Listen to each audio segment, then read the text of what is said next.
Y'all dealing with the king. If you wanna come and get it, let the outlaw get you out your seats. You want sports talk, politics? He don't give a shit. And Rocha says speak, follow it. About to issue y'all a masterclass. You wanna pass? Gunslinging the new podcast, eat candy ass. Gravitas bitch, get information. It's your boy John Rocha. Welcome to the Outlaw Nation.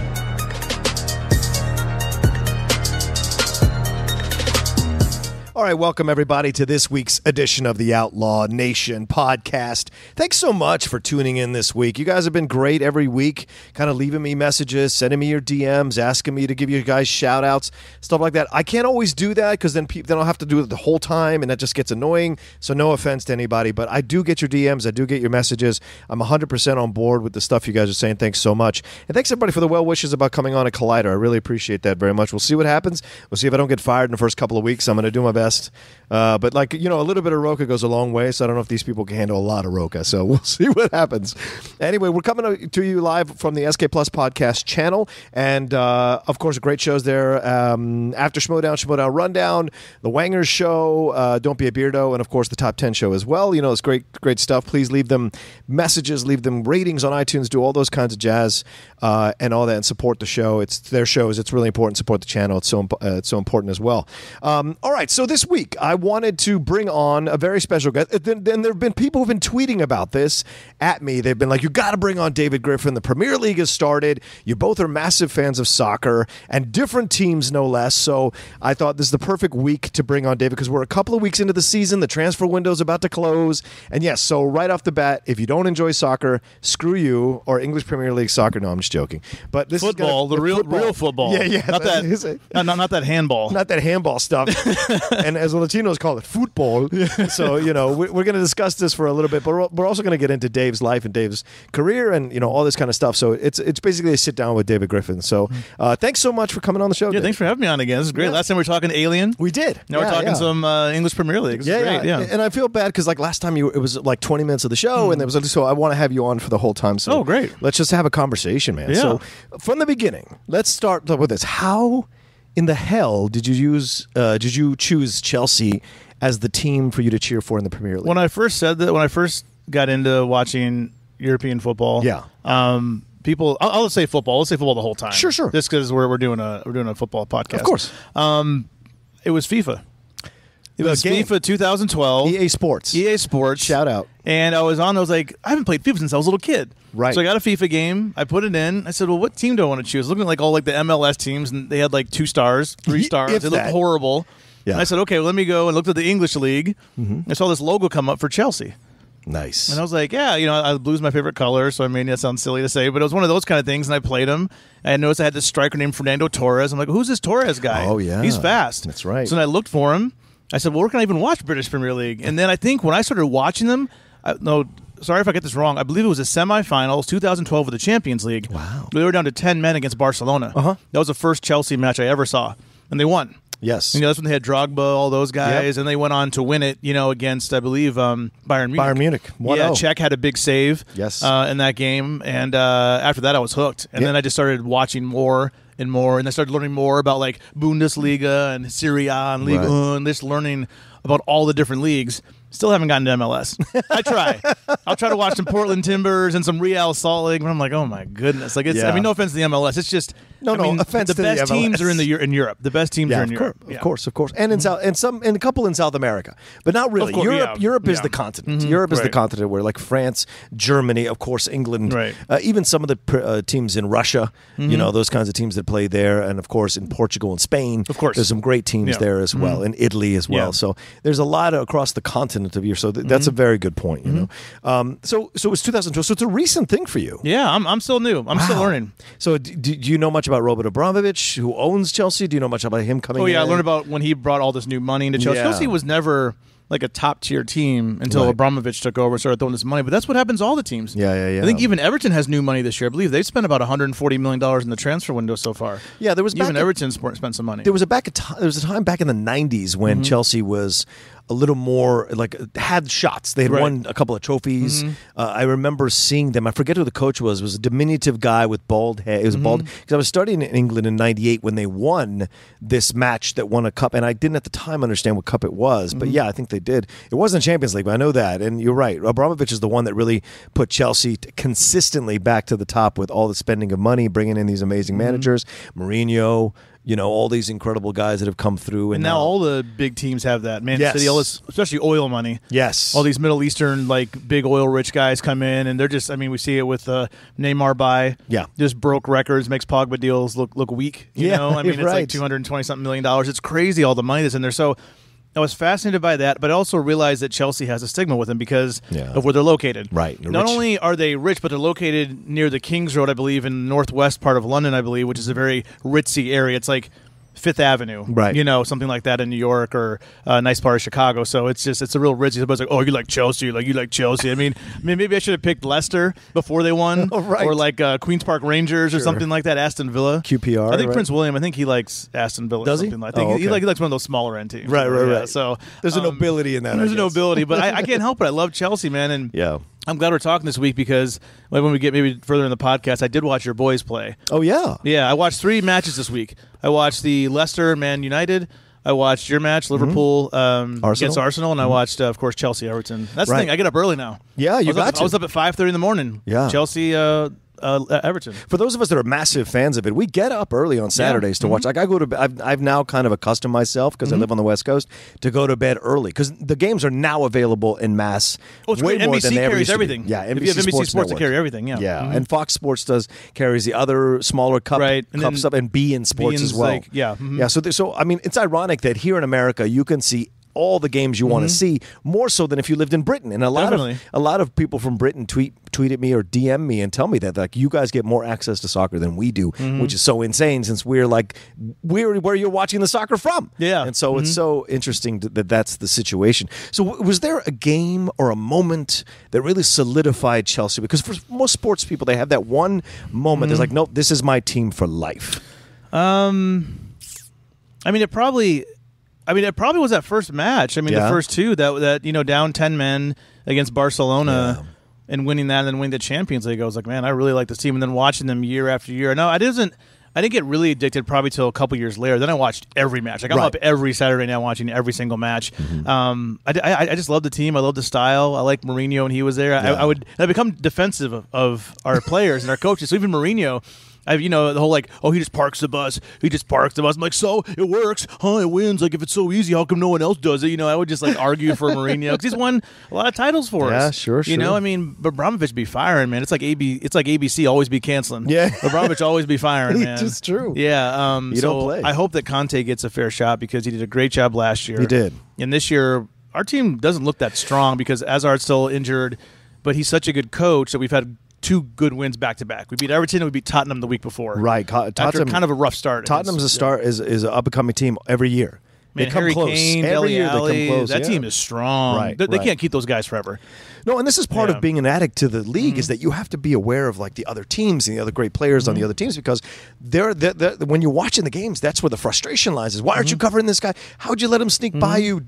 For me, as a Liverpool fan, Lovren is the one that Lovren and Moreno are the 2 people that I scream at the television most about whenever they play because they're always fucking up. They're always turning their brains off at critical moments against fantastic strikers or powerful midfielders, and it's just so frustrating. And so to be an addict to this league, you have to know who's playing for who are the best players, right? Yeah. Is there a player? Do you have a favorite player yet? A Chelsea player ever, or is there something for you there? I'm always a big defender of Torres, even though I a former Liverpool you have player. To remember, I didn't know who Torres was or where he came from, so I was like, "Oh, Torres is on FIFA. He's really fast. And I score a lot of goals with him on FIFA." Yes. And I saw him play. I'm like, "Oh, he's pretty good." And then I started watching him, and all the announcers were like, "Oh, Torres isn't quite what he used to be." I'm like, "Well, what did he used to be?" So then I went on YouTube. I typed in Fernando Torres, and it said Liverpool highlight reel, and I was like, "Oh." Yeah. But that's why I'm glad he's kind of had a little second life over in Atletico Madrid. Yeah, Atletico, and that's where he's from, and that's where his family's from, so he's doing well over there. Drogba's the man, but I didn't know Drogba in his peak. Right. It was at the end, he's getting ready to retire. So for me, it's probably Eden Hazard. Oh, you like Hazard? Just one of the best. He's one of the best players in the world. I think. Belgium. Belgium, Belgian team is stacked with Lukaku, Axel Witsel, all those guys. But he's one of those guys just cuts up defenses. He passes the ball. He can score. He's multi-dimensional. Midfielders are my favorite players. Yeah. Because they're like point guards. They're like Steve Nash or something like that, or Jason Kidd. They're point guards. So yeah, because they're constantly playing box to box. And they also have to play a little defense. Yes. So that's why Eden Hazard's probably my favorite player, even though he's only been with the team maybe 40 years now. Yeah. He's probably my favorite player. I think that's enough time, though, because you only got into him in 2012. Yeah. So that's only 5 years ago. So for you to find a player you like, I also miss Diego Costa. Oh, yeah, I mean, Costa. He's one of those guys, you hate him, but if he's on your team, you love him. Because I'm watching Morata play, and he's had a couple good goals. He's a little soft. Yeah. He's coming from Spain. Not that Spain players are soft. I mean, Ronaldo's a beast. I mean, Sergio Ramos, those guys are beasts. But, I mean, he needs to get a little tougher, and he'll get that. He'll develop that. But Diego doesn't take anything from anyone. No. I love Diego Costa. He's like the Dennis Rodman of soccer. And he's like good. Football, really. Yeah, he got us over 20 goals last season. Yeah. I hated I mean, just nobody hate more. And he's still on the team. Is he really? I mean, it looks like they're going to get rid of him. Not yet. He's still on the team. What? Has he been injured? He wants to go to Atletico, but Atletico can't. They're under that fair play violation thing, so they can't bring in any new players right now until January. Right. So he's still with Chelsea right now. Now, was the year last year, was that your first time experiencing them winning the Premier League, or had they won the Premier League before that? No, because we've won 2 out of the last 3 years. Okay. So we won it. The first time I saw it was with Mourinho. Right. Yeah. So I saw them in the Champions League in 2012. Right. And I saw them win with Mourinho a few years ago. And then we had that horrible year after. Yeah, man. Then now this year last year with Conte. Sorry. The complete crash and burn that year, right? I know, it's so weird. I think just tune out. Mourinho lost the team. Yep. Because once he left, we started playing better again. Yep. It's like with Leicester. Yeah. Once their coach left, Ranieri. they started playing better again. Yeah, Craig Shakespeare. It's weird how that happens. Like, it's a locker room. If any sport, if the locker room's not happy, I think the team won't play well. Even more so than any other sport, I think football is the one where once you lose the locker room, you're toast. You're toast. And because those guys are so sensitive. Just about every soccer player is a prima donna almost, because they really value their abilities. And the market bears that out. Defenders are getting paid striker money sometimes. It's insane. I mean, we sold David Luiz to Paris Saint-Germain for $50 million. David Luiz. We got him back for cheaper. I'm like, is he worth $50 million? We sold Matic to Man United for $50 million. And he's playing well so far, but I'm like, I don't know if he's worth $50 million. But I think ever since that Neymar deal happened, everybody's price has gone up. Yeah. But I love one thing I want to talk about, Rocha. I was curious to ask you what you thought of this. Yep.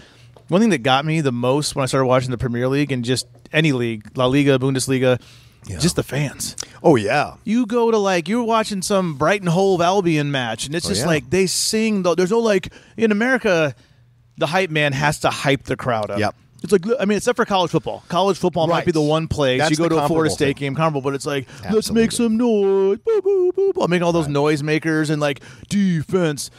In Premier League, they just sing. The fans are just into it. They got drums going. They're singing. They sing songs. I mean, it's like being at a college game. Well, it's very organic, and I love it, which is one of the reasons. There's no hype man. No, you don't need one. That's one of the reasons why I'm addicted to football the way I am, because you see it in college football and you see it in soccer, in Premier League, and any of the leagues.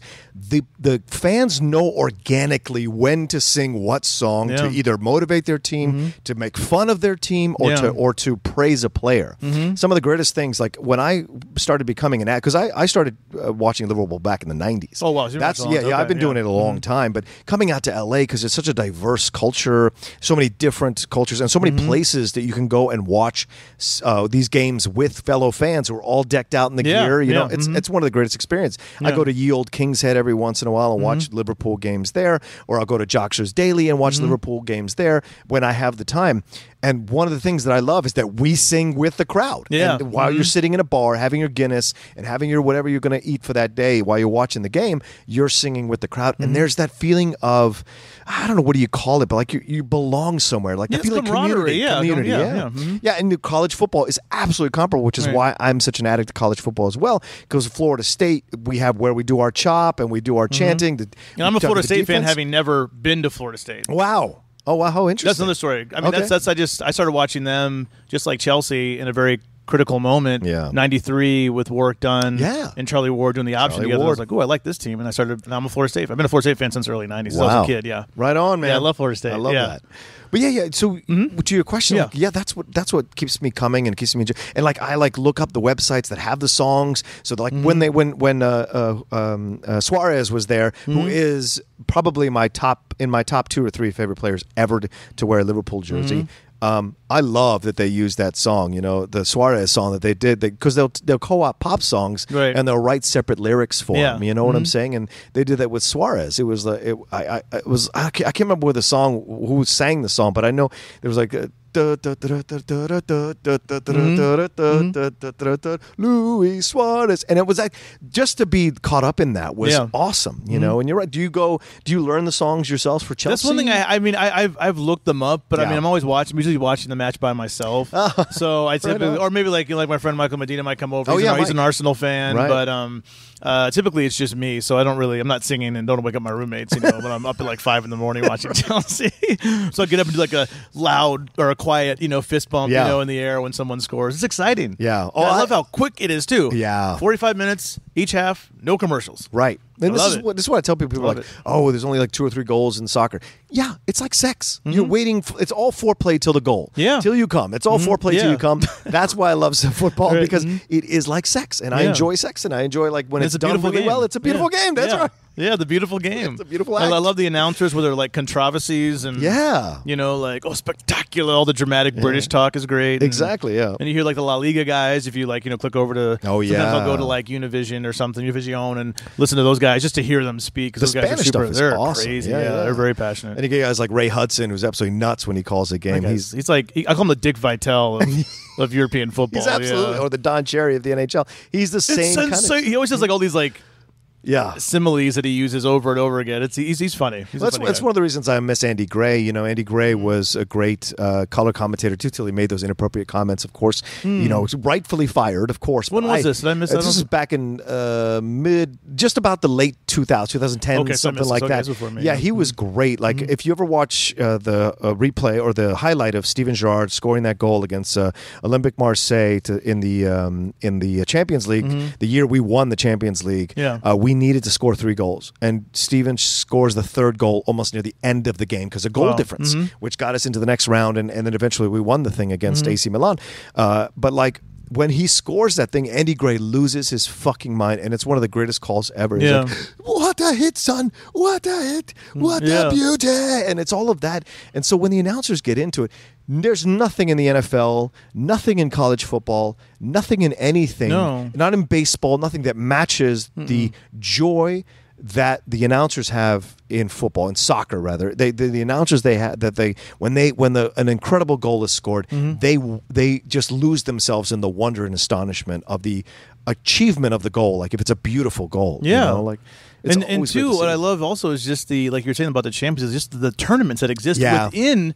I mean, there was someone was like watching when I'm watching, some European soccer. Somebody will come, European football will come up and they'll watch me like, "What are you watching?" I'm like, "I'm watching Champions League." I was like, "Well, is that like their regular league?" And I'm like, "No, it's like imagine if the Chicago Bulls went to like Germany and played in like this big like tournament against all the European clubs, and then whoever won that, it's like a mini Olympics. It's a mini World Cup. Yeah, it's a mini World Cup, and since the European League has like some of the best teams in the world, it's like you're getting a mini World Cup in a way. I mean, you get to see Borussia Dortmund against Real Madrid and Bayern against Barcelona. I mean, it's just because there's 4 NBAs competing against each other with like France, Italy, Spain, and England. Yeah. You have like 4 NBAs, and it's just you don't get that anywhere else. No, and that's a great point you make, David. Yeah, because it's not just the Champions League. No, there's also the League Cup, which is like bar clubs can play. Yeah. Bar clubs. People who are like mechanics. I don't know if you remember though. I forgot who. I can't remember the team. Whoever Arsenal was playing. It was some like just podunk team. Yeah. And like they had dudes that were like teachers and plumbers. Like that was their full time. One guy had a little bit of a beer gut. I'm like, how was he playing out there? But they competed. They played okay. Yeah, they played okay. It's a bar league. Right, exactly. And that's what's so fast. Like, of course, the U.S. has the U.S. Open Cup, which is great, but it's not really anywhere near what you've got. Because it's not just Champions League. It's also the League Cup, and then there's another cup with England. There's like 4 cups that you can play in. Yeah, there's the St. Capital One Cup. Yeah, the Capital One Cup, the St. Johnstone's Paint Trophy Cup, or whatever that was. Yeah, the FA Cup. Mm-hmm. So there's all of that, and then if you fail in the Champions League, but you're still like a high end, you can fall down into the Europa League. That's what happened to Chelsea the year after they won. Right, they fell down into the Europa League, and then they won the Europa League, which is really cool. Which is how they got into the Champions League next year. Yeah, that's great. Even though they had a terrible record. Yeah, and so those are the things that I enjoy about, because there's so much to keep track of, and once you become an addict to it, and FIFA's the way, and like I remember buying FIFA 99. It helps. Yeah, because you get to learn all the people. You know, I don't play fantasy with soccer. That's just too much. But but with FIFA, it's that game. EA Sports, like massive shout out to them because I've bought every game since 1999 of the FIFA game, and I used to buy it on the computer only on the desktop for the first 5 or 6 years, and then eventually switched over to PS3 and then PS4. The whole reason I got a PS4 was not just the Blu-ray, but because of the advanced graphics on the FIFA 8. So I was like, fuck it, I'm going to buy the PS4. Fuck it. I traded in my PS3 for $150 and I bought the PS4. I don't care. And I never looked back. And it's still the only game I buy. I love it. Yeah. I don't buy Madden anymore. I don't buy NHL. I don't buy MLB. The only game, or NBA, the only game I buy is FIFA because it's so extensive now. Because you can go, and the other thing that is amazing about football, and maybe people don't know this, is there's a transfer market. And it's not like you can do trades like you do in the NBA or football, yes, that or American football, but in British, or in football, European football, there's only a certain window. And people sometimes can, like, you have to bid for that. It's just insane. You buy players. Yeah. You don't really do that in any other sport. Not in the States. No. You don't, buy, if I want LeBron James, you don't pay LeBron's transfer fee. Yeah. You have to pick up some of his old contract. There's no, I mean, if you had, one to buy, I don't know, who's a young player, like Kyrie Irving, he would be, $150 million player. He would be one of those, top-tier guys. But that's not how it works. No. It's so different. Yeah, because you can't trade for the, you don't trade in European football. It's rare to see a trade. It's actually more commonplace to see people bidding for the player. And it isn't the transfer fee, and it's extensive because it isn't, you don't just pay the transfer fee, then you have to negotiate with the player for their fee. Because the transfer fee is what you pay to the club, and then you negotiate with the player what their salary is going to be. And then sometimes there's a release clause, which is even more money. So it's madness. Did you hear about some of the, I don't know how much of this is true, but some of the stuff with the Neymar deal? Yeah. So for them to get over financial fair play, basically since Paris Saint-Germain, I think, is technically owned by the Qatar Sports Association or something. They're owned by the country pretty much. I think what they're doing is they're hiring Neymar as an ambassador or something to represent them and getting this World Cup to come to them. They're going to give him a $300 million check, and he's buying out his own buyout clause. That's insane. That's insane. I mean, basically that sets the precedent. Any billionaire could do. It's hey, I don't know if Bill Gates owned a team, hey, I'll hire you at Microsoft. Right. Here's $400 million. Buy out your own buyout clause. It's that's why Ronaldo's buyout clause is $1 billion now or something like that. The scary thing is that Messi's is low. Yeah. Well, low-ish. It's 260, 270. Right. Which is nothing now. Yeah, that's nothing now. Right. So, I mean, that's just fascinating. It's fascinating. I'm waiting for the one player that comes along who gets the buyout money from Microsoft or from whatever company and then buys himself out, but then doesn't sign with that team and just leaves. Goes, I'm free now. Just take the check and run out. It's incredible. And also the great thing about the European leagues of football is the bottom teams drop down to the lower league, and that's the thing. There's multiple levels of leagues within every country, right? Yeah. There's the top league, then there's a league below, one league below one. There's some teams, some of these leagues go four layers deep. I mean, it almost would be like if the Yankees had a bad season and they'd have to be regulated like AAA. Yeah, the AAA ball. 3 AAA for a whole teams season. Move up. Can you imagine? Yeah. Oh my God, that would never happen. Yeah, because what's so great about it too, David, is these teams have to have to retain most of their players just to have a chance to come back. There's a lot up. of money at stake. Yeah, when Newcastle went down, that was surprised because Newcastle has one of the better stadiums in England, and I'm surprised. St. James Park. Yeah, it's gorgeous and one of the great cathedrals of football, as they call it, dramatically call it. But it's a lot of money. You lose a lot of money. Yeah, that's another thing that's so great TV about money. Right, exactly. Just like the NFL. It's like $40 million sometimes or $10 million. It all depends on the situation. But what's also great about football is the names of the stadiums even. There's nicknames for stadiums, right? The Stadium of Light, the Theater of Dreams, all these great. Old Trafford. Old Trafford. You don't have these in. No, New Era Field. Yeah, you don't have Tropicana Ballpark. I mean, that could happen. Maybe, hopefully, the big. You notice at the NBA now they're going to have the ads on their jerseys now. It's coming. I really hate the Western Union patch on the Liverpool jersey. Yeah, I didn't mind the Carlsberg. Some of the ads look nice. Some of them don't. Mm-hmm. Yeah. I don't mind the Yokohama, but I actually miss the Samsung.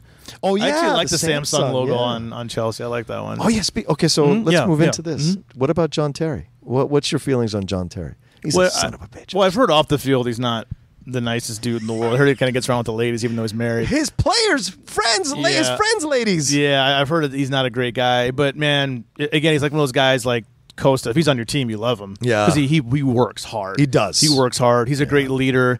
He's just getting older. And Conte needs his guys to move. He works his guys really hard. They need to be able to run. And Yeah. Terry's just getting older. But he's a great player. I'm glad he's still – or wait, did he get picked up? Yeah, he's at Where is Aston Villa. Aston Villa, yeah. So Yeah, he I'm went right. a league below. That's right. He went a 'cause league he said below. he didn't want to play against Chelsea. Right. So I'm glad that he's still working. Yeah. But he didn't go to America. I try to leave like the off the field stuff out of it. There's just so much like what was like Kareem Benzema was involved in some sex tape blackmail thing. I'm like, what is going on with these people? But I try to leave that off the field. Like I don't know, Cristiano's got like all these kids from like surrogates. I don't know what he's got going. He's like breeding like these perfect athletes. Right. He must like have a magazine of these women. He'd be like, okay, I want this one. I need to build the perfect athlete. Right. So no, I try to not pay attention to that stuff. What do you think about this? So do you think you guys are going to have a shot at it this year? Like, how do you feel how the season's starting? I don't think we've had a great transfer window. Okay. I think Murata's going to be good. Yeah. Soon. Hopefully, Eden Hazard will be healthy by mid-September. We'll get him back. We need another big pickup. We lost Oxlade-Chamberlain today. How interesting. Because I guess Oxlade, they were talking about this yesterday. He wants to play midfield, like mid-attacking, like kind of like a CDM position, like center defensive midfield, like a Matic or something like that. Chelsea, we don't need midfielders. Right. We need him at right back. He'll probably take over for Victor Moses, but Liverpool, I think, is going to allow him to play in that position. He's not a bad player. He's a hustler. Every time I watch him in Arsenal, he hustles. He does. He underperforms there Sometimes too. he does, yeah. But that might be more Could arson. be coaching. Yeah. But also, here's the thing, David.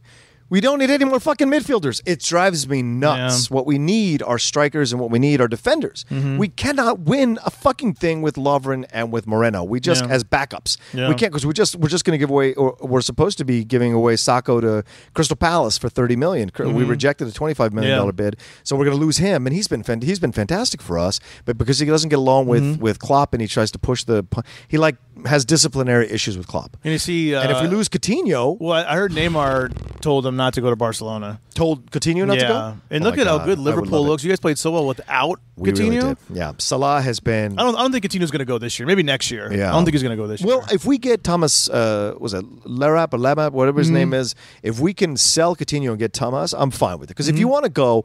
I'm one of these fans that if you want to go, get the fuck out.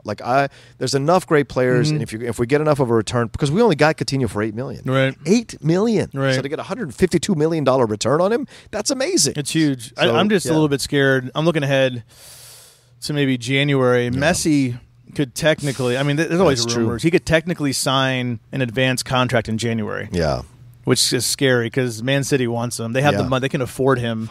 It's like, I don't want to see. I know he's only got maybe 3-4 years left. I don't want to see him in the Premier League. He loves Pep. I respect Messi. I don't want to see him though. And he loves Pep. I know he loves Pep. And I don't want to see Messi in the Premier League. It's like stay in Spain. Stay in Spain. Stay over there with all that. But it sounds like Barcelona's falling apart too. So that's a big mess. They got Dembele.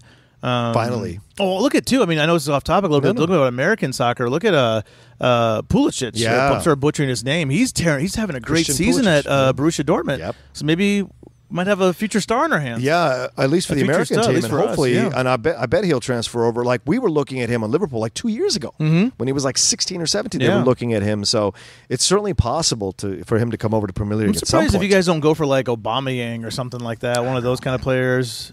Van Dijk, I think the guy's name is who we're looking at, the Southampton defender. We want to bring him on. I'm sorry if I'm butchering his name, but I know he's a good player, and we can bring. But we just need that anchor in the defense because defense. Okay. Just like the Norwich game, the opening game, we give away 3 fucking goals. We tied 3-3. It was ridiculous. So we had no business tying 3-3 in the opening game. And I know it was a bit controversial, that third goal, but still we shouldn't have even let it happen. Yeah. But we came back. We won 1-0, and then we won 4-0. So we have something going on. And we took out what's his face, the goalkeeper, Mignolet. We brought in Karius, and Karius did a decent job. He had a couple of bungles, but we haven't had a good Liverpool goalkeeper since the fucking 80s or 90s. Yeah. It's always been somebody. Even Pepe Reina, as people love him so much, he would do some boneheaded shit. We've never been able to have a really solid goalkeeper. It's just so goddamn frustrating because we're always missing that one extra piece, which is why we've never won the Premier League in 22. We've never won it since it's been called the Premier League. Oh, really? So in the new era, the modern era. Yeah, the modern era. For the last 25 years, 24 years, however long it's been around,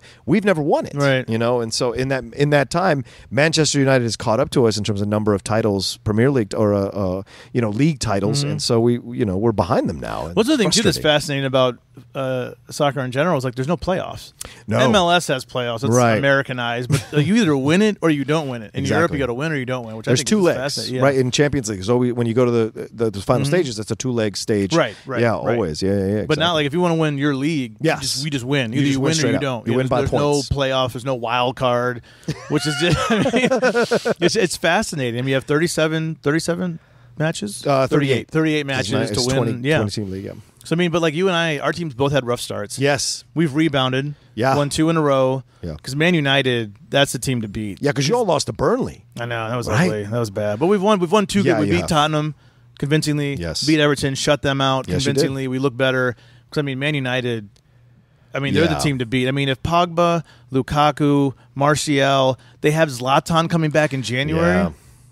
That's a tough team. Well, this is what's interesting because Mourinho has completely changed his style for Manchester. Manchester is flying off the hinges. They're not parking the bus. Yeah, just like Yeah. Chelsea. Like but I think it's all about players. Right? He adjusts. The great ones adjust their system to the players that they have. Right? And Mourinho did that with Chelsea, and it worked. Like he fucked us up. We were ready to win the league, and he fucked us up in that game, man. Yeah. I was so mad. He showed up. He didn't even dress up in a suit. He wore a tracksuit. Is that the one where Gerrard had that slipped. stumble? He slipped. Oh, I remember that game. I remember that. Yeah. That game destroyed me. And then the Remember Crystal that. Palace. And we didn't even win. Was that the year we won the league? No, Man City won. Man that City year. won the league. That's Yeah, right. But we yeah, just yeah. knocked you guys out of You did. contention. Yeah, you that's did. right. And fucking the next game where we could have caught up and maybe made it tough on Man City, we blew a 3-1 lead against Crystal Palace, and they tied up at the last 2 minutes or whatever. Yeah. And Suarez was inconsolable. That's when I knew he was gone. When he cried walking off the field, I was like, he's not coming back. Yeah. He's going to go. And sure enough, and he went. And He's I one of those guys like Costa. He's very emotional. he is, and he won't stop biting people. Well, he has now since the World Cup. He He's hasn't got a bought little bit of a anybody. biting problem. Yeah, it's like, what's up with that, man? Which I didn't care about. Honestly, I didn't give a fuck If about. he's on your team, he's like, that's That's something. right, It's 'cause he was on my team. He's competitive. Yeah. He's a fighter. Yeah. I love it. El Pistolero, that's my guy. I don't know. I know Yeah. I'm supposed to love Gerrard more than everybody else, or Robbie Fowler, or or Ian Rush, these guys, or Kenny Dalglish. But it's always been Suarez for me, and it's maybe because I'm Latino, maybe because he's South American as well. He's Uruguayan. I just have a thing for him that I love him to pieces. I started watching Barcelona matches because he went over to Barcelona. I'd always cheered for Barcelona because I just prefer them over Real. But like when he went over there, I was even more of a fan with Neymar and Messi. And when they won the Champions League, I like watched every one of their games on the way to the Champions I always League. like pick on those clubs like in Liga and all that. Oh, yeah. Because I'm like, man, your leagues are so top heavy. But Spain, man, Real and Barcelona are good. Real is a legit team. They're in a top heavy league. Right. But they're the best team in the world, arguably. Yeah, I mean, but they want teams to do catch the up, best. right? They do. Yeah. Atletico Madrid has caught up. They've caught you up. know, every once But in a they're while. not as strong. Like No. in the Premier League, we have arguably there's 6 clubs. Yeah. That could win. Yeah. Liverpool, Chelsea could win. Arsenal, Man It's- City, Man United. They It's could almost all the win. same clubs almost every year. Yeah. But there's always someone that sneaks around. Whereas that, I'm like, I mean, there's some clubs like Malaga's not going to probably No, win. no. You know what I mean? No offense to Malaga. I've been to Malaga. I've actually been there. It's gorgeous. It's a beautiful place. no offense. They're probably not going to win. Yeah, no offense to people in Malaga. Anybody listen from Malaga? Yeah, it's beautiful over there, but you're not going to win the La Liga. No. Not Or anytime soon. Valencia or Villarreal. Yeah, they get close. They get Sevilla. close, I mean, they sure. get close, but it's like, Well, it's like they're stacked. yeah. That's what I always joke around. People like in the NBA now, they're like, "Oh, everybody just wants to build a super team." I'm like, "Have you seen Real Madrid? Yeah. Do you remember the Yankees for all those years? That's a super team. Super team's been around a long time. Right. It's not like anything that's new. What do they call them? Night of 1,000 Stars or the Team of 1,000 Stars? The Yankees? No, what they called Real back when they Real. had they had Zidane, and they had Roberto Carlos. Oh, I and they forgot had the name. I know what Ronaldo. you- They had yeah, all those guys, right, and I think yeah. they called them like the Night of 1,000 Stars or something like Didn't that. Beckham play over there for a Yeah, while? Beckham played for a while. So And- did Steve McManaman. And even back in now, the you look at that 80s, team. Like if you look at their lineup, like with Cruz and Sergio Ramos, they have Yeah. this young guy like Asensio who's just tearing. He's had 4 goals in 5 games. I'm like, Yeah. that team is stacked. They kicked the shit out of Barcelona in that two-leg cup. I think whatever unless it was, unless Dembele comes and just tears it up, I don't see Barcelona winning this year. I'm sure they'll be second place. Yeah, because Suarez is hurt and Neymar left, And Messi doesn't and seem Messi's like getting he's older. happy. Yeah, Yeah. Messi's getting older, man. He could come to the Premier League next year, maybe. Oh man, if he goes to Man City, Man City's not that good though. yeah, I don't know if that's the right setup for They him. barely beat Bournemouth. Yeah, Like Man City spends more money than anybody in the Premier League, and I'm like, you guys that good? I mean, I don't know. Like they had the talent, but they don't seem like that big of a threat. even the way they won the Premier League was on the last kick in the last game Right. in the last minute almost. Yeah. when they won it that year, which was amazing. Don't get me Sure, wrong. no, I know, it was that's one of the best- amazing. you're right. Yeah, I remember It was that. such a great moment, but still, it took them that long to wear down that defensive team. Yeah. And if you've got that many stars, that's the thing that's interesting about watching the Premier League is you will see teams with these incredible stars, and they go up against these teams that are just defensive-minded. Get beat by Burnley, get beat by Watford, because they'll play counter, and then they'll wait for you to bring all your guys up. You'll make one mistake, and they'll run it. That's why Leicester won, a few years ago. I mean, because they counterattacked, and then Vardy would just sprint. There's a rumor that Chelsea's trying to get Vardy. I think that would actually be pretty cool. I would like Chelsea. That'd be a great counter to Morata. I would love to. He fits so perfectly at Chelsea. It would make. I would love to sense. see Vardy with us. Yeah, I will take Dele Alli anytime. I like Dele Alli so much, good, man. Especially because Klopp has such a hard on for midfielders. Dele Alli would be fantastic to bring over. Yeah, they can't keep all those guys. No, I mean, Dele Alli is going to go to like Spain eventually. Right. I mean, even Harry Kane's only 24. Yeah, they're young. Yeah, they're really young. That's why I said, man, I mean, that team. Pogba's young. Lukaku's young. These guys aren't even 25 yet. They look ready. And they look good. Yeah, they do. It's like, look confident. I was like, they're strutting around like Mourinho. Yes. He's playing off. He's like, well, we won 3 games last season, and then we ended up finishing 6th place. So 3 games means nothing. I mean, he's so like those mind games he plays. Yeah. Mourinho's crazy. He knows he has a good team. He knows it. When he's dialed in, he's great. Oh yeah, I think he's dialed in right now. He looks confident. But do you like Klopp? Do you like Klopp as as a Chelsea observer from the outside? I love Bobby Knight kind of coaches that just like throw themselves at the team. I know some players hate that, but I love fiery coach. Pundits hate that. I love fiery coach. I love Conte. Yeah, I love guys who just scream. I mean, sometimes it looks over the top, right? But he's passionate. It's not fake. He's not putting on a show. It's like Dabo Swinney for Clemson. That guy gets so addicted to his team. And some players like that. I mean, I know Diego Costa, speaking of him, he didn't like the style that how Conte coaches. Same with Bobby Knight. If you go to Isaiah Thomas, old Isaiah Thomas, not this new Isaiah Thomas on the Celtics, he said Bobby Knight's the best coach he's ever had in his life. Some people just love that discipline, that kind of militaristic, like, you will do what I say, you will do my system, or you are gone. It's like Belichick. It's Belichick, yeah. But they win. Yep. I respect that. Yeah, I think Mourinho's can be a coach like that. Even though he does adapt his system, you have to play his system. Right. Once he realizes what his system's going to be for his players, you've got to adhere to that system. What I like about Klopp is that his passion, his fiery passion, really does elevate the team and gets them excited and gets them wanting to play for him. And I remember this on ESPN FC, Alejandro Moreno was like pissing all over the idea of Klopp coming to Liverpool. Why do these people who are from Liverpool think that this guy is going to come and help them and save them? It's ridiculous. Liverpool used to be a good team, but they're not a good team anymore. They live off their laurels of the past. And I wanted to jump to the television and choke his Spanish ass out. Or his Latino ass out. I don't know where he's from. He's only ever played in the MLS. So what the fuck is he doing pontificating about the Premier League? But it drove me nuts. And then he's like, why would he come to a broken down team with no players? It's a difficult, it makes no sense. He showed up, turned the team around 2 years. Fuck you. Fuck you and your pundit ass. And it just drove me nuts to listen to him, because I watch ESPN FC and it's just a bunch of old codgers getting all fucking upset about shit, which is why I enjoy watching the British. I was going to ask you who your favorite, because Gerard's actually a pretty good pundit. Gerard's fantastic. I can't understand what he's saying. No, he's got a super thick accent, but he's a very good pundit. I also like the NBC team, Rebecca Lowe and her crew. I love the NBC team. Right. The Bein Sports team, I mean, Hodge is his name, the crazy guy, the old guy. He's great, but I think I would say NBC is probably one of my, for the American broadcast. Absolutely, Rebecca's fantastic. NBC. The Fox guys are okay. Shaka Hislop is there. Yeah. The two Robbies are great. They break down the game, and when they go on their tirades, it's not offensive. No. It's not holier than thou. It's not condescending. Rebecca dropped the mic on Arsenal. Like, she doesn't usually give her opinions that much. She usually just kind of facilitates the conversation. But she said something to the effect of like, well, Arsenal doesn't have any highlights in the first half, so here's the second half. I was like, whoa, Rebecca just dropped a bomb on Arsenal. I was like, oh, Rebecca, what are you doing? And she's a massive Crystal Palace fan. Yeah. Do you watch the Men in Blazers show, or do you listen to the podcast? I've seen some of them, like when sometimes they'll have like some celebrities on, I'll watch It's one of my favorite soccer podcasts. That's NBC. Yeah, that's NBC. NBC. They used to be part of ESPN. Right. Because they were through Bill Simmons, they were doing all that through there.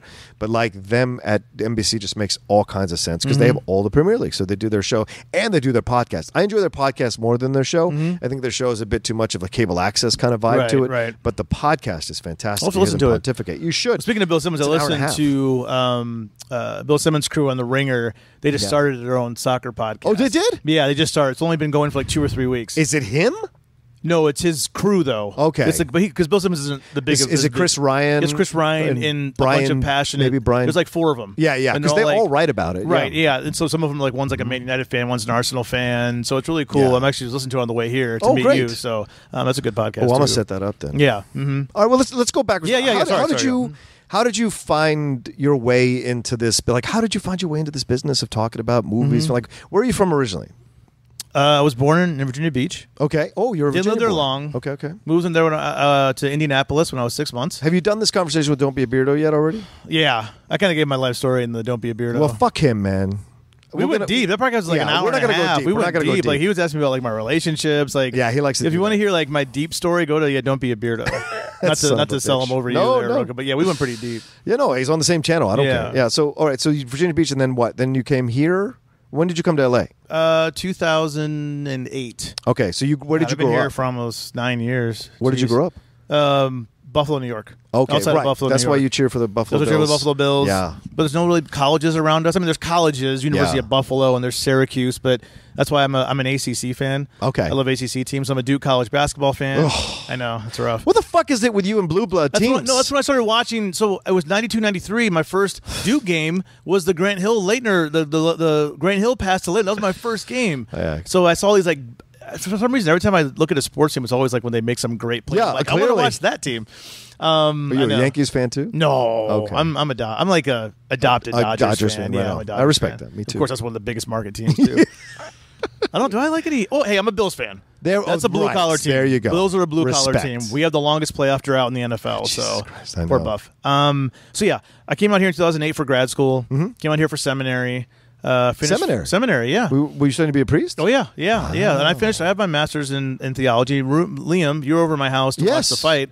Liam is an ordained Baptist minister. Wow. Now he sells wine. He was cussing the whole time. Oh, he sells wine now. Yeah, he sells wine now. All that wine we had in our house, all that alcohol, that's all Liam. Right. Yeah, we never have to pay for alcohol. It's great. I thought it tasted like the body of Christ. Yeah, the blood of Christ. Yeah. Hashtag blessed. It was midway through seminary, and I was like, you know what? I like what I'm studying, but I don't want to do this full time. I don't want to be in the church full time. Okay. So I searched the web, and first I just realized I'm like, but I like video games. Right. I like comic books. I like movies. I want to talk about this stuff. I like websites like IGN. Yeah. Like, how do guys like that make a living? And I remember I searched the internet. Hold on. Yeah.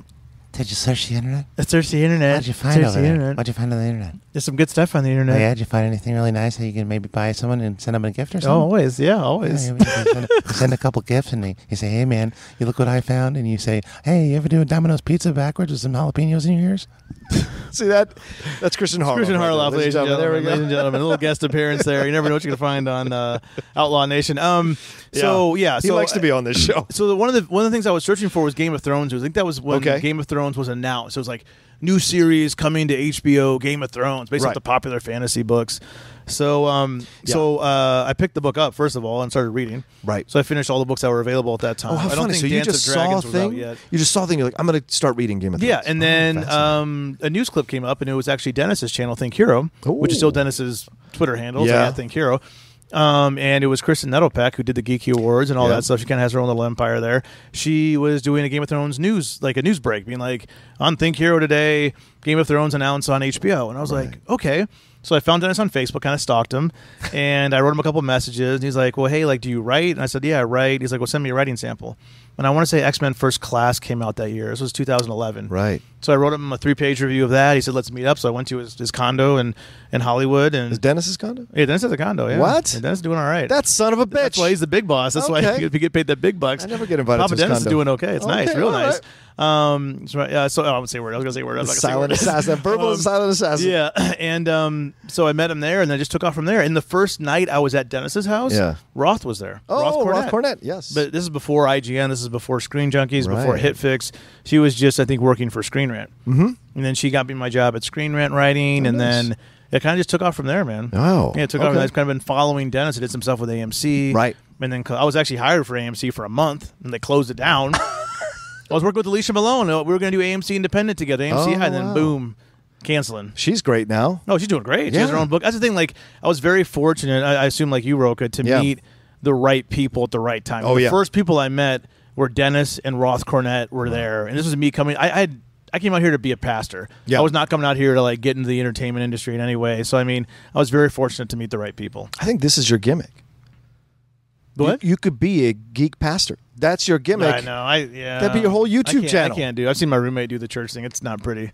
Church is rough. No, man. I'm saying like that would be your YouTube channel. Oh, my YouTube channel. Yeah. Oh, yeah. You'd be like, welcome to the pastor. Church of Geek. Church of Geek. Yeah, I the could Church do of that. Geek. I just gave you a whole. There we go. I'll give you $5 million. Thank you. I appreciate it. I'll give you a little cut. I'll give you a little cut of what I made. Give you a little Give me cut. a finder's fee. I'll give you a little cut. Yeah. No, it'd be perfect. You'd be just it would start some kind of like it would start with some kind of like like those old Gregorian chants things, and it leads right into some kind of video game. Right. Yeah. Perfect. There you go. I mean, and then what was funny is before TV Talk started, McCoog and I tried out audition. Well, you did too. Oh, yeah. No, we didn't do it together, but for TV fights. Yes. I had never met McCougar before. I had no idea who he was. And How we funny. auditioned together. Huh. We did it in one big group. So Bill showed up kind of early. So like, Yeah. why don't we just come in together?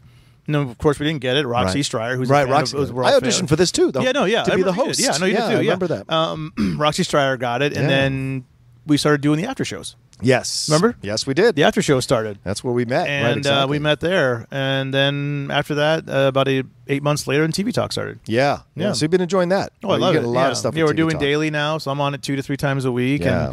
And I'm on Movie Talk with you once a week. Yeah, which I enjoy very much. which is fun. And just keeping busy, man. We have a good time. It's a good time. Yeah.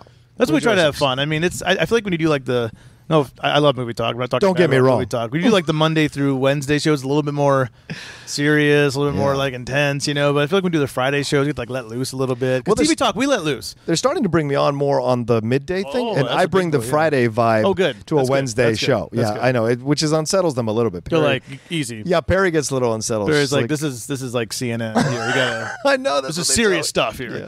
Yeah, no, it's fun. But if you watch this morning, Schnepp and I went at it, or not at it, but like we went, we had our moments. So like, I like that. I like it's movie talk. Like if you want to go highfalutin and stuff, I don't know. man. We're not NPR. Yeah, we still get I the love NPR, facts. but we're not NPR. Yeah, Yeah, we still put the facts Right. out there. So people get so. All right, so then, what's your favorite movie? Oof. Yeah. I mean, the one I go back to. Oh wait, no. What's your favorite TV show? Because you do TV talk, Ooh. right? We know David, and besides, we'll get into the fact that In you're the movies? Anglophile in a little bit. Yeah, I'm an Anglophile. Favorite TV series of all, probably The Sopranos. Really? Yeah, and I love The Wire. And Okay. I know a lot of people have The Wire as number one. For me, it's Sopranos. Wow. I love Tony Soprano's journey. Yeah. Like those conversations between him and Dr. Melfi. Yes. On the couch there, his psychiatrist is just incredible. I love Sopranos. Did you like the finale, series finale? It was bold. Okay. I mean, it's hard to end a show like that. How do Yeah. you end a show like that? I think people put way too much stock on finales. Yes. Like Lost, everything. It's just like, oh, the finale. I'm like, all right, the finale might not have been good, Right. but it doesn't ruin the whole journey there. Yeah. You can still go back and watch other episodes. Right. And so, yeah, I didn't mind it. Okay. Yeah. I'll give it to him. All right. And you're a massive fan of comic books as well. Yes. Right. So you talk about I love hearing you talk about comic books. So tell me, what's your favorite? What's your favorite character to follow or to watch or collect? In terms of like the mainstream guys, probably Superman. Oh, Oh. no, I'm sorry. Batman. I don't know why I said Superman. Oh, Batman. Yeah. Okay. Batman. Okay, so Batman. I like Green Lantern. Are there smaller ones that you like? Smaller heroes that you like champion? Or Well, that the thing you- is, for me, I read a lot of Image comics. Oh, which aren't really right. superhero books. I Right. kind of prefer Image. I like the indie books. Honestly. Okay. Like I'll read. Remember Rick Remender did that little that X-Force run? Yes. A few years back. That was awesome. That was good with all the Archangel stuff with Yes. Deadpool in there. I love that run. So I'll read runs of books. Like here's a good Superman run. Here's a good X-Men run. But if I go back to one character, it'll probably be Batman. Wow. Is a character I go back to. Okay. The most. Have you read all his like the famous ones like Killing Joke, Killing and Joke, Batman Long Returns, Halloween. Dark Knight Returns, with Yeah, Long Hush. I yeah? have Hush. I have Okay. that. Yeah, I've read it. So like, I didn't start reading comics until maybe 6-7 years ago. Wow, so you're So I catching kind of up. went back. I got the Trays, the Watchmen, the V Right. for Vendettas, the the Alan Moore Sandman, stuff. all Oh, those yeah, kind of Sandman's books. You know, great. Yeah. Kingdom Come. Kingdom Come is one of my favorite books. That's Love the Kingdom one, man. Come. Yeah, that's in my top 3. Kingdom Come's great. The ones yeah. I read every year, at least once: Kingdom Come, Watchmen, and The Dark Knight Returns. Those Yeah, are the 3 definitely. that I read. Those are great all books. the time. Yeah, so I've read the classics, so to speak. Yeah, I've read the classics. So I love comics. I'm reading Saga right now by Brian K. Vaughan. Oh, It's right very on. good. I like Brian K. Vaughan. I don't read as many issues as much as I used to. It's expensive. Yeah, it is. That's why I don't collect anymore. $5 an issue. So I wait for a trade. Yeah. Get it on Amazon or something. Or I collected when they were 50 cents or 75 cents, so I could go to I could have a pull folder, and it was $20, and that was worth it for what I was making at the time.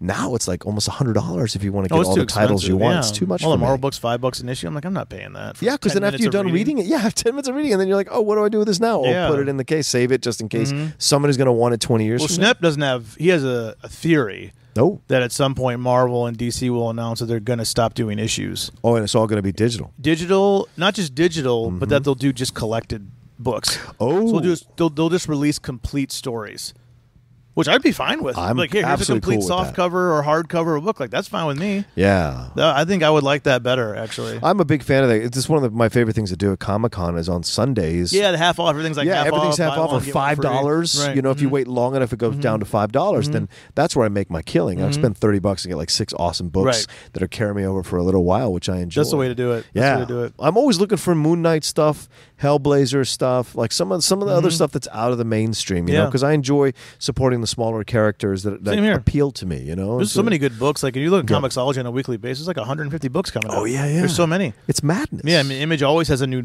number one coming out. Right. You know, it's too much to keep track of. You're talking to me about movies, though. Yeah. I always go to The Godfather. Godfather 1 and 2 equally. Okay. Are my two favorite films. I mean, I love Star Wars. Right. But there's a movie that I think about and watch. I probably watch every year. It's The Godfather 1 and 2. I watch that movie at least once a year. Wow. But you like them equally. You could never choose between the two. No, I can't. I've tried. It might be 2. That's my choice. It's probably 2 because I just love De Niro. Yeah. Like the cuts between. Like, I watched like the ultimate cut, that 7-hour, which is it's weird. Yeah. It goes in chronological order. So it's like all the De Niro stuff first. But yeah, it's just I just love those movies. I think the 7-hour one is fun to watch. Like once, yeah. Right, but the other way around is better. I agree with because the cuts work great. You cut between Al Pacino and Robert De Niro. Yeah, it's fantastic, Yeah. and I enjoy it too because it's the odds against it succeeding are higher.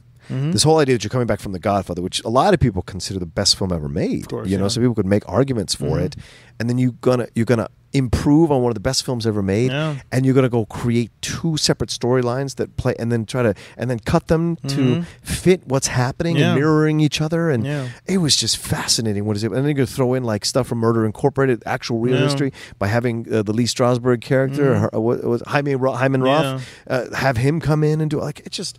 Brilliant. It's just Michael's struggle because you see what his dad was doing, and Michael's not doing anything different. It's just he's in a different time. He's doing something. I mean, what the thing is with I think Michael has a different personality. Different personality. So he's seeing things differently, whereas De Niro, I think, is just trying to survive. He's just trying to really take care of something. Michael has enough money; he could stop, or he could go not as hard. Right. He's trying to own. He's trying to like be a king. Yeah. But like, I love my favorite part of Godfather and the whole series. Maybe I do like 2 is my favorite.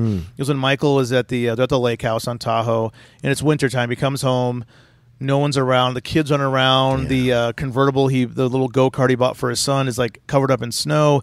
I think Kate is doing sewing, knitting, or something like that. And he goes and he finds his mom in I don't know, she's in the boathouse, I think.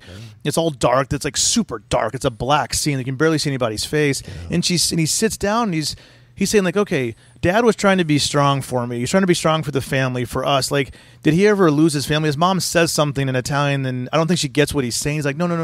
It's like, and then eventually she's like, Michael, you can never lose your family. And he's like, times are changing, meaning divorce. Like, I don't think no matter what De Niro did back in the day, Papa Corleone, he would lose his mom. Because people that didn't divorce back then, they stuck with you for thick and thin. One, she was Sicilian. Yes. Or she was Italian. I don't know if she's Sicilian. No, she was Italian, so she understood what he was doing. I think she knew he was committing crimes. Right. But Kay, who isn't Italian, doesn't want Michael to commit crimes. Yeah, and I think that's what's so interesting about, and that's the tragedy of Michael, is Michael wants to live like his father lived, but yes, you're right, it's a different time because he's an Americanized Italian, right? He is with an American woman, with an American wife, right? Exactly. If he would have married that woman back in Apollonia, she'd have stood by him through the whole thing. She wouldn't have cared. No, she wouldn't have cared. She'd have understood. Remember that scene? Like there was a scene.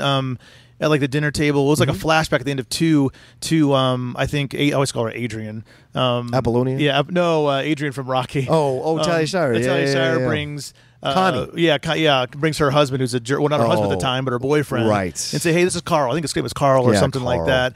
You remember, like, it was Tab Hunter. Remember, like, he yelled at her or said a smart remark, and Sonny's like, hey, watch your mouth. You mean Carlo from back in the flashback scene. Yes, remember Mom said, don't interfere. Yes. Don't interfere. Right. You don't interfere in somebody else's marriage. Like, there was she was old school. Yeah. And she can't and Michael was just like, would Papa lose his family? He's like, you can't lose your family. He's like, I think I'm going to lose my family. Right. But like you said, go ahead. But Michael, I just think I think the reason Michael loses his family is because Michael does it from a place of like he can't have anyone question his judgment. Yeah. Whereas Vito was more of a caring guy, more of a jovial guy. There was an easy confidence to him that he could withstand whatever came at him. And you saw him like with the dude in white in the first part in the early, prequel parts of him.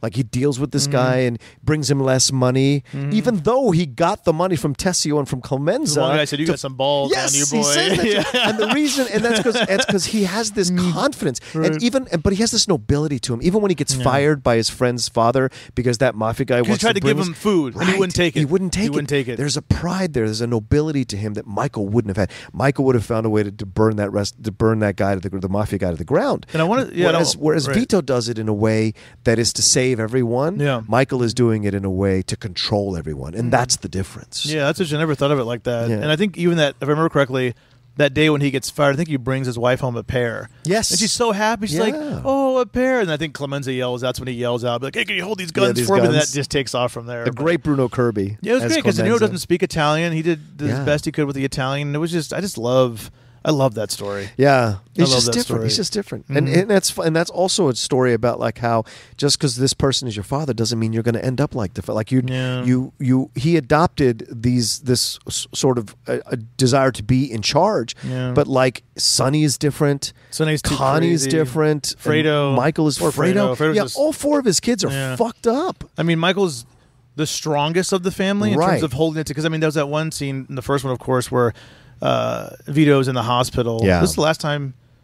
Yeah, because he sees Michael after that because he comes back from Italy. But yes, when Michael's over in Italy or before he goes to Italy, when he's in the hospital with his dad, and he says, "I got you, Papa." Yeah. And you just see like that one tear because he's crying, not because he's happy that but he knows like, oh no, my son he's not gonna go to law school and be a lawyer or something. Like he's gonna be in the business now. He's like he's taking care of him. He's like because he probably knows that Michael's smart. Yeah. He's like, oh no. Well, that's what he says in the garden, right? He says, I never wanted this for you. Yeah, I always wanted you to be Senator Corleone, Governor Corleone. And Michael comes back. He's another pezzo novante. These kinds of things that are great. Right. It is the change it is the conversion of Michael from being out because you get the vibe even in the flashback scene that Michael never wanted to be part of the business. No. He judged his family for being mafia people. Like to him, it was an embarrassment. Join the army. Right. That's why he joins the army. That's why he goes with a white woman. These are all things to push back against his family. Yeah. And when he gets sucked back in, he thinks he can play both sides. He thinks he can have a foot in both worlds, and it ends up destroying him. And I actually don't hate 3. Don't get me wrong. When you compare to the first 2, but I don't hate all of it. You don't have to compare it at all. It's just on its own. It sucks. I know, I'm sorry, but there's some good moments in 3. Like Michael's everything without Sofia Coppola is good. Like the one of the best scenes of any of the movies is when he's talking to that priest. He's confessing his sins. He's like, like when he's confessing to killing Fredo, and he starts crying. And you can see the priest. I love what he says. He says, your sins are great, and it is just that you suffer. Yes. You should be suffering. Your sins are great. He's like, go on, my son. Go on. I love that. Go on, my son. Go on. Well, and that's the but thing. Sofia Coppola was bad. Yeah, but it's more than that because I think I wanted Michael to stay Michael. Like Michael getting older and becoming softer and becoming. You didn't want him to... I didn't want him to have makeup with Kay. I didn't want that to happen because. In the end, it's so depressing. He still dies alone. He still dies alone. Yeah. Even with all the. So I'm like, what's the fucking point of his. Yeah. Of his conversion, if in the end, because they made him a hero throughout the movie, because the Vatican's corrupt, all these people he repeats the same steps that he did in the first movie of getting rid of all of his enemies at once, and in the end he still loses his daughter, which is one of the terrible moments in film, Dad, with a bullet wound in her, but Pacino's, that's Pacino's fucking acting. Yeah, I mean he screams so loud that like. I don't think they cut the audio. I think that was just him screaming loud that he's lost his voice. Yeah. I mean, that was you could feel that. Yeah, you couldn't you? Yeah, and that's what's so great. Even the actors watching him, you could see they were like, in all of this kind of pain. And Garcia, he was all right. Yeah, Garcia. Is he Cuban? He's not Italian. He's He's not Italian at all. Italian. He's Cuban. Garcia's great, though. He's great. No. I love that. It's such a great reaction. But like Pacino is from somewhere deep in his fucking soul. Yeah. And I think that's what the direction was. And I think that's why I love that moment so much in 3 is to if anything is worth that movie, it's that moment because he's crying for more than just himself. He's crying from all the pain, the loss of his father, the loss of Kay. His brothers, like everybody's dead. Yeah. And the one beautiful thing, his daughter, the one thing that could be the to come out of all this bullshit, even this bullshit corrupts her in terms of her death. Like it affects her rather. Right. It doesn't corrupt her, but it affects her. And that's why he's dead. Like he dies in that moment. And what we see later, him falling off the chair of a heart attack all alone in the back of a yard with a dog. It's just a horrible ending. Yeah, and it's awful. And I hate Coppola's motivation for it because he was so mad that people revered Michael Corleone so much as a figurehead, and Don Corleone is like people revered them and turned them into hero status. He purposely turned Michael into this thing in the third one, and I think it really killed his character, which is why I don't like the third one as much. But that reaction is you should win an Oscar for just that reaction. Oh, it was fantastic. Right? I mean, wasn't it still up for Best Picture? Even though it didn't win, it was still up for Best Picture. Which is mad. Which is what tells you what's going on in the 90s. Oh, man. A lot of coke. Yeah, I love, that's why I love Sopranos. Like, they always do, like, the quotes. Because it was like, in what? In what? And, like, so was it Paul or Sylvia, whatever, did that, like when they, just when I thought I was out, they pulled me back in. Like, they'll start cracking up. Right. Yeah, it's great. Yeah. Yeah. All right. Well, David, thanks so much. Yeah. We're at that point where we probably should Sure, wrap it up. Anything else you wanted to talk about or cover? Like no, I mean, this is great. I mean, one thing. Back to talking about European football. Yes. Can't stand the international breaks. Oh yeah. I mean, I get we're on one now. I know they have to like practice and train, but it's just get to the Premier League. Who cares about the international friendlies? Let's go. Well, some of these guys have to go off and play, so they're not really resting. This is a World Cup year. Yeah. Next summer's a World, which is crazy. I feel like we just watched the World Cup. It's only been next year will be 4 years, but it's like, man. Well, that's another thing that's great about being a fan of soccer. Or football. It's never done. Yeah. European Championship, World Cup, and those kinds of things. Then the league, then the cups, and then so you can watch football like year round because the leagues don't always start at the same time because the German league ends way later and starts later than everybody or earlier than everybody else. So you can start watching German stuff like already they're knee deep into their season. Yeah, and I mean, and the breaks aren't bad. I mean, they finish at the end of May, early June, and they're back in August. Right. Or you can watch MLS all summer. Like there's certainly enough if you're an addict of football. There's enough football to watch year round. You can watch the A League from Australia or the J League from Japan or the Korean League. Like there's so much to watch, and that's one of the things that's so great about FIFA is like you can play other teams and like discover what the league's like and the stadiums and the different chants.